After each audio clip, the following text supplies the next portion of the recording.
दोस्तों, कभी वक्त से मत डरना, क्योंकि वक्त जब पलटता है तो कहानी भी पलट जाती है, क्योंकि वक्त का खेल सबको बदल देता है। एक छोटा सा कस्बा था जहां संजय नाम का एक लड़का अपने पिता के साथ एक पुरानी घड़ी की दुकान चलाता था। दुकान का नाम था टिक टिक टाइम्स। पुराने जमाने की घड़ियां, अलार्म क्लॉक, दीवार घड़ियां सब वहां मरम्मत होती थी। लोग मजाक में कहते थे, आज के डिजिटल जमाने में कौन घड़ी ठीक करवाता है, लेकिन संजय हर घड़ी को ऐसे संभालता जैसे कोई डॉक्टर अपने मरीज की जान बचा रहा हो। पिता बूढ़े हो चुके थे और दुकान धीरे धीरे घाटे में जा रही थी। कई बार लोगों ने कहा, संजय ये सब छोड़ो, कहीं नौकरी कर लो या मोबाइल की दुकान खोल लो, अब घड़ियों का जमाना गया। लेकिन संजय हर बार मुस्कुराकर कहता, वक्त कभी पुराना नहीं होता, बस लोग उसकी कद्र करना भूल जाते हैं। दिन बीतते गए, दुकान में ग्राहक कम होते गए, पिता बीमार पड़ गए और एक दिन अचानक चल बसे। संजय का दिल टूट गया। अब वो अकेला रह गया था, दुकान, कर्ज और यादों के साथ। एक रात दुकान में बैठा संजय पुरानी घड़ियों को देख रहा था। सबकी सुइयां रुकी हुई थीं। उसने एक एक करके उन्हें चालू करने की कोशिश की, लेकिन कोई नहीं चली। गुस्से में उसने कहा, शायद सच में अब वक्त ठहर गया है, और सारी घड़ियां बंद कर दी। वो रात उसके जीवन का सबसे अंधेरा पल था। उसने दुकान बंद कर दी और गांव छोड़कर शहर चला गया। शहर में उसने कई छोटे मोटे काम किए, किसी की बाइक साफ की, किसी होटल में बर्तन धोए, कभी पैकेज डिलीवरी की। लेकिन हर रात जब वो थका हारा कमरे में लौटता तो घड़ी की टिक टिक उसे याद दिलाती, वक्त अभी गया नहीं, बस बदला है। एक दिन उसने सड़क किनारे एक बूढ़े आदमी को देखा। वो अपनी पुरानी पॉकेट वॉच को बार बार देख रहा था, जो बंद हो चुकी थी। संजय ने पूछा, क्या मैं देख सकता हूँ? बूढ़ा बोला, बेटा ये घड़ी मेरे पिता की निशानी है, लेकिन अब चलती नहीं। संजय ने उसे अपने पुराने हुनर से खोला, कुछ देर मेहनत की और घड़ी चल पड़ी। बूढ़े की आंखें चमक उठी, तू तो जैसे वक्त को वापस चला दिया। उस दिन संजय को अपनी पहचान फिर से मिली। उसने फैसला किया, वो पुरानी चीजों में नई जान डालेगा। उसने शहर में एक छोटा सा वर्कशॉप शुरू किया, सैमे के डॉक्टर। वहाँ वो पुरानी घड़ियां, रिकॉर्ड प्लेयर, कैमरे सबको नया जीवन देने लगा। शुरुआत में कुछ ही लोग आए, लेकिन धीरे धीरे सोशल मीडिया पर उसकी कहानी वायरल हो गई। लोग कहने लगे, यह वो लड़का है जो वक्त को ठीक कर देता है। संजय के वीडियो जहाँ वो पुरानी टूटी चीजों ठीक करते हुए कहता था, हर चीज को दूसरा मौका मिलना चाहिए, चाहे वो इंसान हो या वक्त। लाखों लोगों के दिल को छू गए। एक दिन एक बड़ा ब्रांड उसके पास आया। उन्होंने कहा कि वो उसके साथ काम करना चाहते हैं। अब संजय सिर्फ घड़ियां नहीं, बल्कि पुराने मंदिरों की घड़ियां, रेलवे स्टेशन की सिग्नल क्लॉक और स्कूलों की बेल तक मरम्मत करने लगा। जो लड़का कभी मजाक का पात्र था,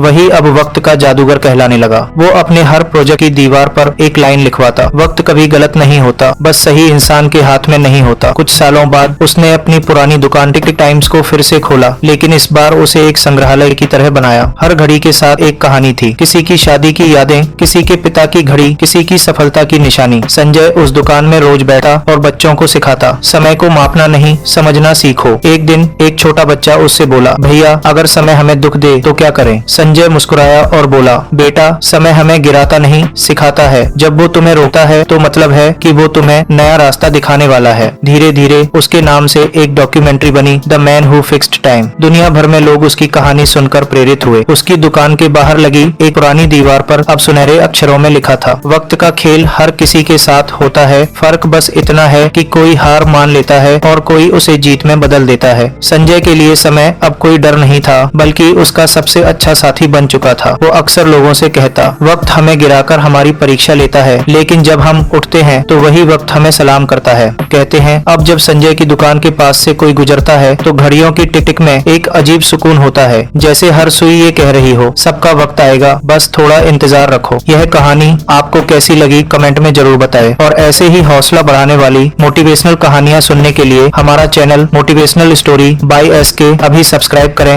और अपने दोस्तों के साथ शेयर करें।